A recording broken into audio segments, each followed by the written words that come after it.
네, 우리 새해에도 유튜브를 통해 성경 공부에 참석한 모든 하늘꿈터 학생들을 환영합니다.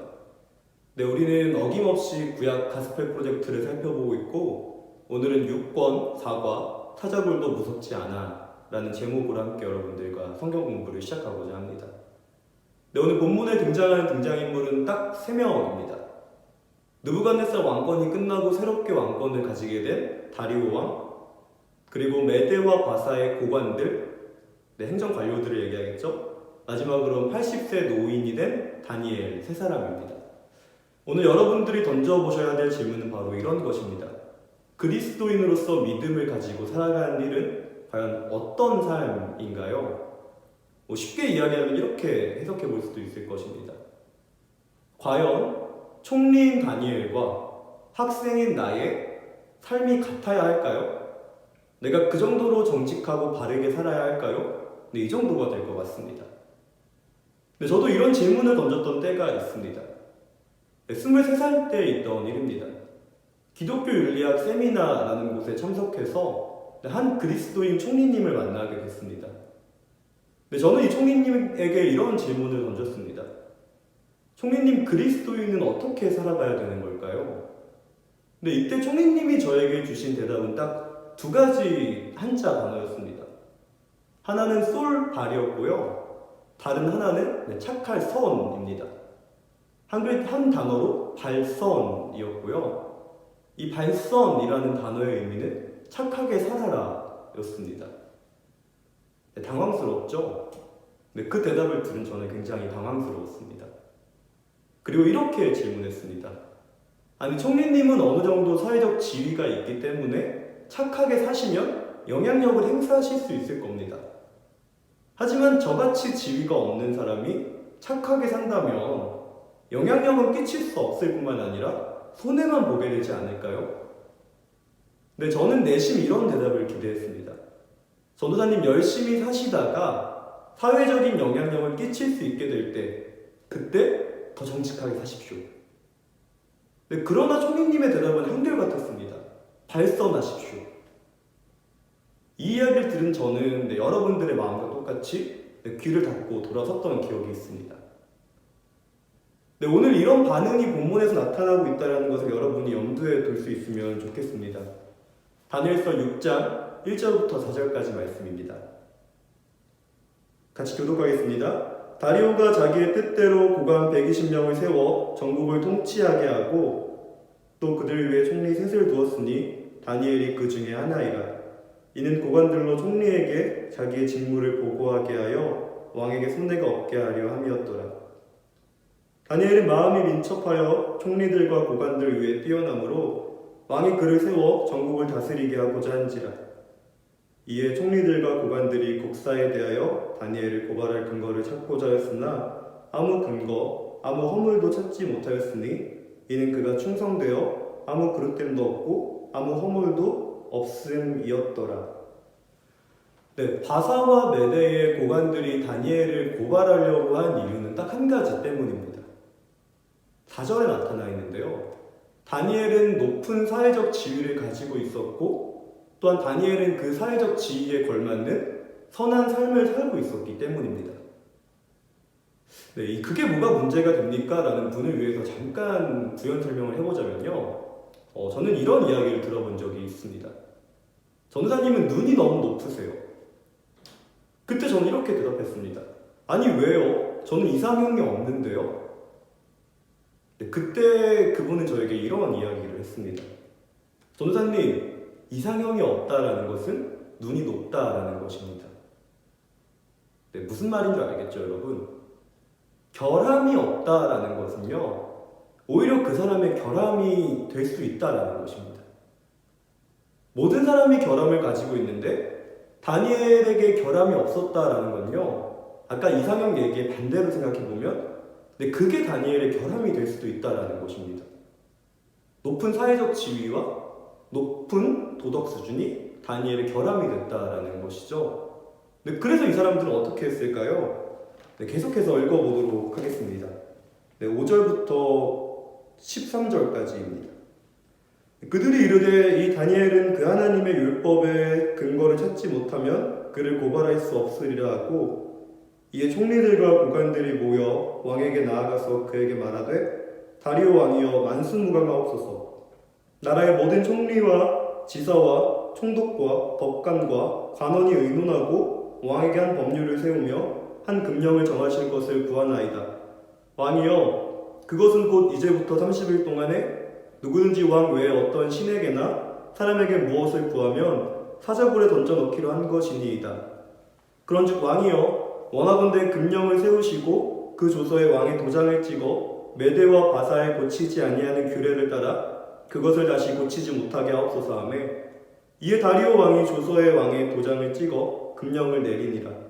다니엘이 이 조서에 왕의 도장이 찍힌 것을 알고도 자기 집에 돌아가서는 윗방에 올라가 예루살렘으로 향한 창문을 열고 전에 하던 대로 하루 3번씩 무릎을 꿇고 기도하며 그의 하나님께 감사하였더라.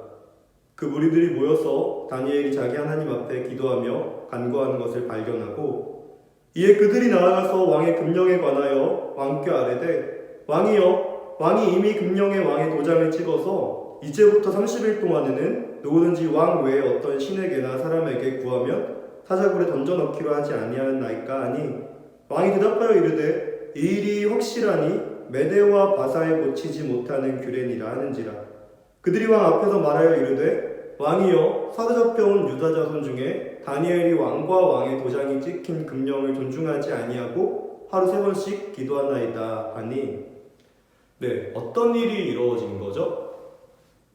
메대와 바사의 고관들이 다니엘의 결함을 만들어낸 것입니다. 지금 다니엘은 왕이 정한 법, 곧 법을 어긴 사람이 된 것이고요. 이 메대와 바사의 고관들은 다니엘이 부도덕한 일을 저질렀다라는 것을 근거로 다니엘을 왕께 고발한 것입니다. 그래서 결국 어떻게 되는 건가요? 이렇게 되는 겁니다. 우리 계속해서 14절부터 18절까지 읽어보도록 하겠습니다. 왕이 이 말을 듣고 그로 말미암아 심히 근심하여 다니엘을 구원하려고 마음을 쓰며 그를 건져내려고 힘을 다하다가 해가 질 때에 이르렀더라. 그 무리들이 또 모여 왕에게로 나와서 왕께 말하되, 왕이여, 메대와 바사의 규례를 아시거니와 왕께서 세우신 금령과 법도는 고치지 못할 것이니이다 하니, 이에 왕이 명령하며 다니엘을 끌어다가 사자굴에 던져 넣은지라. 왕이 다니엘에게 이르되, 내가 항상 섬기는 너의 하나님이 너를 구원하시리라 하니라. 이에 돌을 굴려다가 굴 어귀를 막음에 왕이 그의 도장과 귀족들의 도장으로 봉하였으니 이는 다니엘에 대한 조치를 고치지 못하게 하려 함이었더라. 왕이 궁에 돌아가서는 밤이 새도록 금식하고 그 앞에 오락을 그치고 잠자기를 마다하니라. 결국 다니엘은 사자굴에 던져지게 됩니다. 그리고 왕의 도장과 귀족들의 도장으로 아무도 다니엘에게 도움을 줄 수 없게 만들어 놓고요. 다니엘이 사자굴에서 죽음을 맞이하게 된다면 다니엘은 부도덕한 사람으로 형벌을 당하다가 그만 죽음을 맞이한 사람이 되는 것입니다. 여기서 여러분들 이런 질문을 하셔야 됩니다. 다니엘은 선한 사람이었다라면서요. 그런데 왜 과연 법을 어겼던 것입니까? 다니엘이 생각한 선이 착한 삶이었다면 다니엘은 법을 어기면 안 되는 거 아닙니까? 라고요. 근데 잠시 그 총리님 이야기로 다시 넘어갈 수 있으면 좋겠습니다. 기분이 나빴지만 집으로 돌아가 그 사람에 대한 책을 읽기 시작했습니다. 그 사람의 책을 읽다 보니까요, 이런 대목을 발견하게 됐습니다.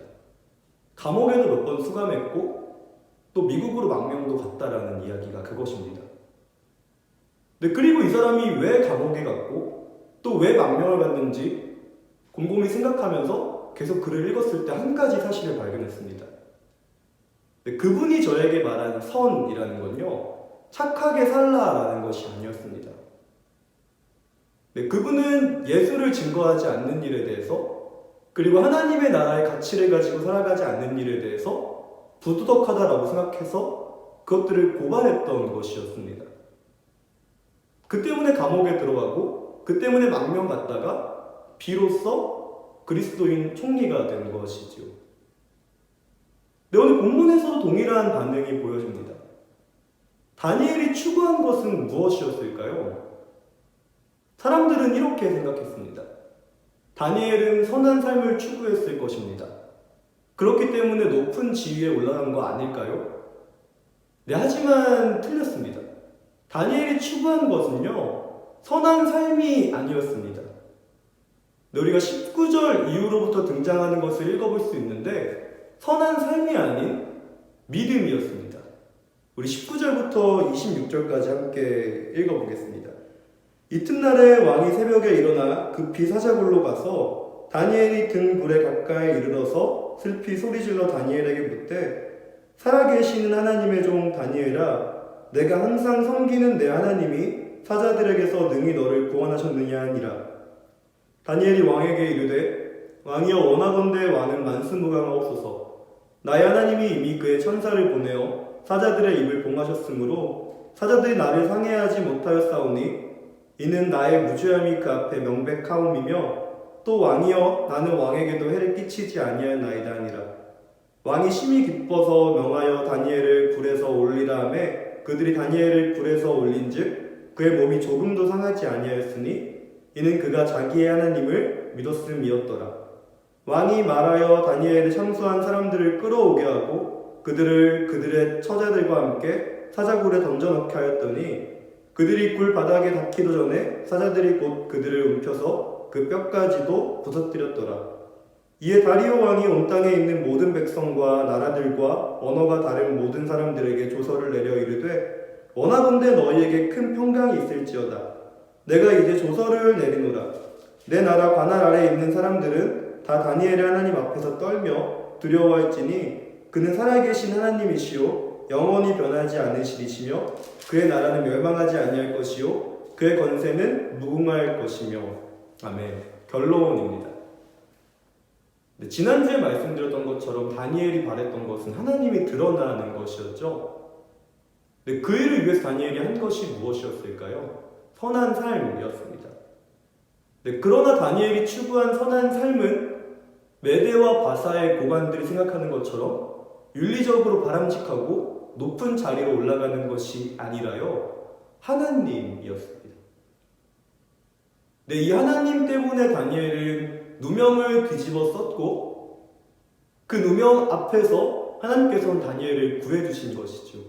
무엇 때문에요? 하나님 자신을 나타내시기 위해서요.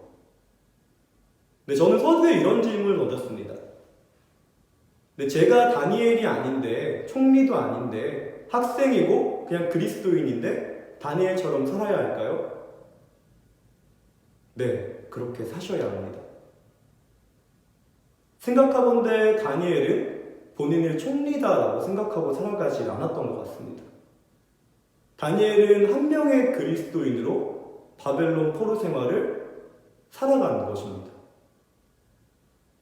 네, 그러면 그리스도인답게 사는 게 무엇일까요? 어떻게 살아야 되죠? 믿음을 가지고 살아간다는 것은 무엇일까요? 네, 그것은 이것 한 가지입니다.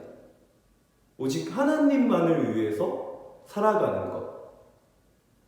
만약에 세상과 하나님이 충돌했을 때 우리는 그 하나님을 선택하면서 그 하나님의 도우심을 바라보면서 살아가는 것. 만약에 나의 신앙과 무엇이 부딪혔을 때 나는 하나님의 신앙이 살아있다는 것을 확인하기 위해서 결단하고 하나님께서 나를 도우시는 것을 경험하는 것. 네, 이것이 다니엘서가 우리에게 주는 믿음이며 또한 신앙의 삶이라는 것을 여러분들이 잊지 않을 수 있으면 좋겠습니다. 네, 이로써 가스펠 프로젝트 다니엘 모든 관은 끝났고요. 다음부터 우리 새로운 인물에 대해서 공부하게 될 것입니다. 역시 영상을 보시면서 다니엘에 대해 궁금하시다면 여러분 바벨론에서 그리스도인으로 살아가기, 다시 한번 말씀드리겠습니다. 바벨론에서 그리스도인으로 살아가기라는 책을 참고해 주실 수 있으면 좋겠습니다. 네, 그동안 다니엘서를 들은 여러분들 모두 수고 많았고 다음에 뵙겠습니다. 안녕.